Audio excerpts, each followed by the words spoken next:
G'day, welcome back to another episode of Tomo's Tune Ups, proudly sponsored by Minisport. On this episode, we are talking about bearings and specifically the big end and main bearings. So let's have a quick chat about the two different types.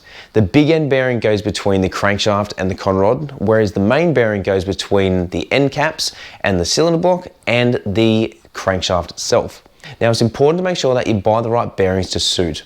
When you go to a machine shop and they machine it to suit, as they grind the crankshaft, it actually becomes smaller. So therefore you need a larger bearing to take up the clearance. When you get this done, the machine shop will advise what size bearings you need to run. It's important to make sure as well you buy the right bearings to suit. Recently I did an engine build and found that the crankshaft has a different bearing top and bottom of the caps compared to the 1100, for instance. The 1100 or 998 runs a bearing with an offset tang, therefore you can put them in and away you go. Now the tangs are what hold it specifically inside the block or in the bearing cap. Some of them are double offset, so there's an offset on either side, or it could be a straight tab, or it could be a mixture of both. Depending on what size engine you have as well, will denote which bearing style you need.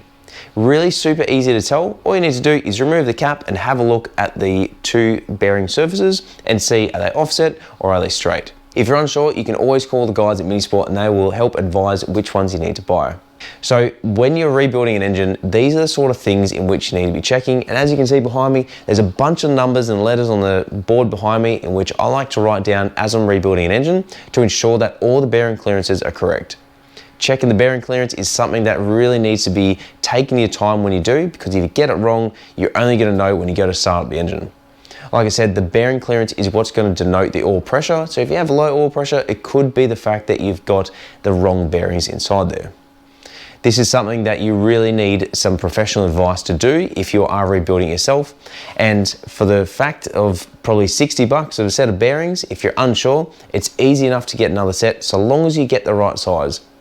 Depending on how much you've had to take off your crankshaft will denote what size bearings you need to run, whether it be 10 thou or whether it be 40 thou. The machine shop will be able to tell you. If you don't know, you can also measure it and compare it with the standard specifications, but consult a professional before you do so.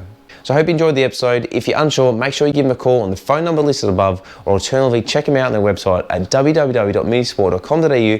Buy the right bearings to suit the engine that you have, and that way you can get it right.